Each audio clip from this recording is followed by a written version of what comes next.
बिहार की जर्जर शिक्षा व्यवस्था के बीच में सातवां फेज का जो मामला लगातार लोगों के बीच में, बिहार की जनता के बीच में, विद्यार्थियों के द्वारा रखा जा रहा है और इसमें सरकारें जो हैं वो पूरी तरीके से मौन रहती है। विपक्षी पार्टियों को गौर से देखिए तो उन्हें लगता है कि कोई फर्क ही नहीं पड़ता और माननीय मुख्यमंत्री जी इसी बीच आते हैं और वो कहते हैं कि हालात के अनुसार हम नियमावली भी बदल सकते हैं। कहने का मतलब है कि जो भी सरकारें हैं बिहार के अंदर और जो विपक्षी पार्टियां हैं, कम से कम एक सकारात्मक दिशा में बिहार के शिक्षा व्यवस्था को सुदृढ़ तरीके से सुनिश्चित करने के लिए कोई सही ढंग से तरीका क्यों नहीं अपनाती। आज देखिए कि एकेडमिक बेस पे बहाली प्रक्रिया के अगेंस्ट एसटीईटी के कैंडिडेट जो लगातार रोड पे 9 दिनों से प्रोटेस्ट कर रहे हैं। आखिर इनका जायज क्या गलत है? अगर वो कहते हैं कि आपने एग्जाम लिया है तो एग्जाम के मार्क्स पे बहाली कीजिए, क्या उनका मांग गलत है? उनका कहना है कि बिहार के अंदर जितनी भी बहाली प्रक्रिया होती हैं उसमें हर बार मैट्रिक इंटर के मार्क्स देखे जाते हैं। क्या बिहार में मैट्रिक और इंटर के नाम पे ही टीचरों की बहाली होगी? क्या बहाली की प्रक्रिया नियोजन इकाई में ही हर समय संपन्न होगी?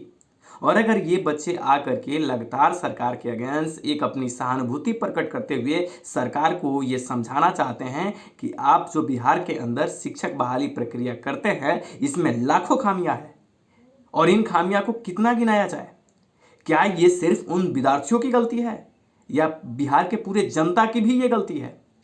हमारे बिहार में शिक्षा व्यवस्था के तौर पे जो लगातार बच्चों द्वारा मामले उठाए जा रहे हैं, कभी हाई स्कूल्स एग्जाम को लेकर के उठाए जाते हैं कि बच्चे कॉपी में कुछ का कुछ अनाप शनाप लिखते जाते हैं।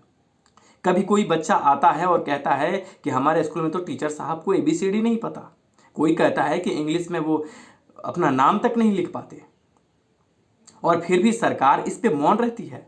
10 दिन बच्चे आंदोलन करते हैं, प्राइमरी वाले बच्चे 17 दिन आंदोलन करते हैं, कोई 20 दिन करता है, कोई 25 दिन करता है कंटिन्यू, और सरकार महज आकर के 2 शब्दों में इस बात का निपटारा कर देती है कि हाँ, हम बहाली प्रक्रिया जल्द शुरू करने वाले हैं। या फिर सरकारें आकर के आमने सामने ये बात रख देती है कि जो नियमावली बनी है उस नियमावली पे बहाली करेंगे। क्या आप बताइए, मैट्रिक इंटर का मार्क्स जो होता है वो शिक्षक बहाली के लिए सही है? हालात के अनुसार आपने जब बनाया था वो तो सही था, लेकिन आज हमारे माननीय मुख्यमंत्री जी बहुत शालीन तरीके से इस बात को कह देते हैं कि हम जो नियमावली बनी है उस पर बहाली कर रहे हैं और अगर हालात बिगड़ता है तो हम इसमें चेंजिंग भी कर सकते हैं। पर 10 दिन से पटना के सड़कों पे जो बच्चे आंदोलन कर रहे हैं वो कभी सरकार को खुद जूता पॉलिश करके संबोधित करते हैं, तो कभी सब्जियां बेच करके, तो कभी पकौड़ा छान करके। आखिर क्यों? आखिर एक पढ़ा हुआ ग्रेजुएट, एक पढ़ा हुआ एक टेक्निकल डिग्री धारी बच्चा जो है, आपने जो एग्जाम्स कंडक्ट किया था, मार्क्स बेसिस पे आपने टीचर बहाली रिक्रूटमेंट प्रोसेस को आगे बढ़ाया था और आप आज उसके सामने कहते हैं कि हमारा नोटिफिकेशन एक तरीके से गलत था। तो कहीं ना कहीं आप लोग जो हैं वो एक तरीके से हमारे बिहार को पूरी तरीके से बर्बाद कर रहे हैं। और विपक्षी पार्टियां क्यों मौन रह जाती है इतना कुछ होने के बावजूद? कुछ विपक्षी हैं जैसे पप्पू यादव हैं, वो आकर के बच्चों के साथ समर्थन देते हैं, लेकिन जो मेन विपक्षी पार्टी है कहां है? राजद के इस समय मतलब एक तरीके से मेन सुप्रीमो तो ठीक है, अभी भी लालू हैं, लेकिन अगर कार्यवाही तौर पे आप देखिए तो तेजस्वी है। लेकिन कहां है? आज तक एक बार भी ये विपक्षी पार्टी सामने नहीं आती है और बिहार के शिक्षा व्यवस्था के बारे में जो कहना चाहिए वो नहीं कह पाती है। 10 दिन से बच्चे लगातार प्रोटेस्ट कर रहे हैं, उनके द्वारा कई कदम उठाए जा रहे हैं, लेकिन ये माननीय महोदय हैं, इनको मैं क्या कहूं, इनको थोड़ा भी शर्म नहीं आता, लज्जा नहीं आती कि जो बच्चे बिहार के भावी टीचर्स बनने वाले हैं, कम से कम बिहार के अंदर टीचर बहाली प्रोसेस को, एकेडमिक का खेल खत्म करवाएं और हम एस्टेट मार्क्स की प्राथमिकता देते हुए बहाली प्रक्रिया को आगे बढ़ाएं। पर हर कोई इस पे मौन रहता है और शांत रहता है, कुछ बोल नहीं पाता।